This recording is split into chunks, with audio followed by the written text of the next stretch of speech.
네, 선출되지는 않았지만 이 무소불위의 권력을 휘두르는 조직, 그리고 사법기관도 아닌 법무부의 외청에 불과하지만 스스로 독립된 기관으로 여기는 조직, 우리는 그 조직을 검찰이라고 부릅니다.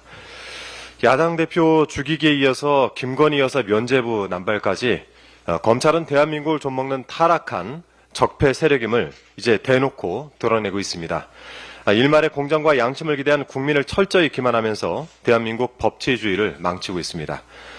이재명 대표 공직선거법 사건 마지막 공판 기일에서 검찰이 했던 의견 진술 내용을 전해드리면, 피고인은 불리한 일을 사실과 달리 남 탓으로 돌리는 정치인이다. 대장동 사건에 관해서도 상대당 후보에게 책임을 돌리더니 백현동 사건에서도 국토부 탓을 하여 책임을 피하였다. 여당 정치인이나 보수 유튜버들이 할 만한 발언을 정치적 중립을 지켜야 할 검사가 스스럼 없이 하고 있습니다. 피고인의 정치적 성향이나 태도 등은 공소 사실에 해당되지 않음에도 불구하고 담당 검사는 공무원 신분임을 망각한 채 자신의 편향된 정치적 견해를 공무 수행 과정에서 버젓이 드러내고 있습니다. 지금의 검찰이 얼마나 정치적으로 타락했는지, 그리고 이재명 대표 사건이 얼마나 말도 안 되는지, 억지 규소였는지 충분히 짐작할 수 있는 대목입니다. 판넬을 하나 보여드리겠습니다.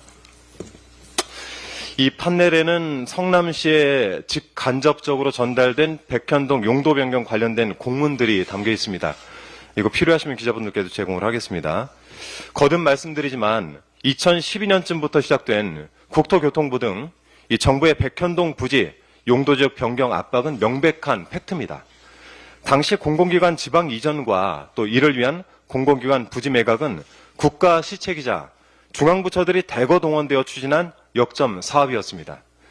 이에 따라서 대통령실 비서관, 대통령 직속 지역발전위원회, 국토교통부, 행정안전부, 이곳들은 시한을 정해놓고 공공기관 이전을 밀어붙이면서 5개 공공기관이 소재한 성남시 및 성남시 공무원들에게 반복적으로 공문 발송, 전화, 회의 소집, 방문 등으로 용도 변경을 독려했습니다.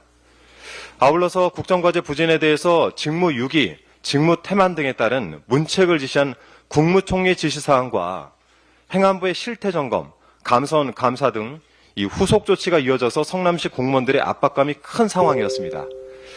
이에 더해서 이재명 당시 성남시장은 비서실로부터 중앙정부의 용도 변경 요구에 계속 비협조하면 직무유기나 직무소홀 등으로 문제 삼을 수 있다라고 한다는 취지의 보고를 받아서 중앙정부의 압박을 협박 수준으로 느꼈을 가능성이 매우 큽니다. 당시 청와대 및 중앙정부가 하급 행정기관을 압박해서 사업을 추진했다는 점은 다른 사례에서도 쉽게 확인할 수 있습니다. 아래 저희가 표기해놨는데요. 2016년 5월 박근혜 전 대통령이 이란을 국빈 방문하면서 LH하고 이란 측이 체결한 K타워 프로젝트가 그 대표적 사례입니다. 해당 MOU에서 청와대 지시로 미르재단이 해당 사업 주체로 지정됐다는 의혹이 불거졌는데, 2017년 국토교통부 자체 조사 결과에는 사실상 BH 산업비서관의 지시에 의해 K타워 사업이 추진된 것으로 보임, BH 산업비서관이 강력히 추진을 요청해 LH에서 강한 압박을 느꼈다고 한다는 점 등이 기재되어 있습니다. 이처럼 강압적인 지시에 의해 일 처리하는 것은 박근혜 정부 시절 만연했던 방식이었고, 또 공공기관이나 지방자치단체는 강한 압박을 받을 수밖에 없었다는 점을 확인할 수가 있습니다.